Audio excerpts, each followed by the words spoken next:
Et c'est le Zoom Éco avec Anne-Laure Jumet. Anne-Laure, la SNCF va devoir se serrer la ceinture puisque selon le journal des Échos, le projet de budget pour 2014 prévoit des suppressions d'emplois. Oui, près de 1500 postes, 1432 exactement. Cela représente 1% des effectifs.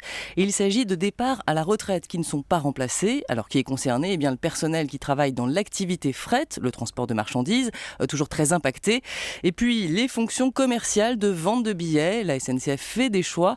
Dans certaines régions, par exemple, on ne peut plus acheter son billet en gare. Oui, mais dans le même temps, on dit que la SNCF recrute. Oui, Guillaume Pépi a même affirmé que la SNCF ferait partie des 3 plus gros employeurs français en 2014, avec 7000 recrutements auxquels il faut ajouter 500 emplois d'avenir.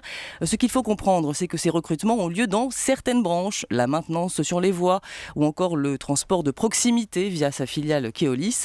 Je peux même vous donner une information, la SNCF a du mal à recruter en Île-de-France et en Rhône-Alpes, notamment car le logement est cher dans ces zones, donc il y a là des opportunités. Et à l'inverse, certaines activités de la SNCF ne sont pas en grande forme, Anne-Laure. Oui, c'est d'ailleurs ainsi qu'il faut analyser les suppressions d'emplois qui se poursuivent en 2014. Certaines branches marquent le pas, c'est le cas d'SNCF Voyage. L'activité grand public, celle qu'on connaît tous et dont l'essentiel du chiffre d'affaires est réalisé grâce au TGV, eh bien, devrait voir sa marge passer sous les 10% l'année prochaine, ce qui est une première. On avait déjà constaté un recul en 2012, mais jamais en dessous de cette barre symbolique.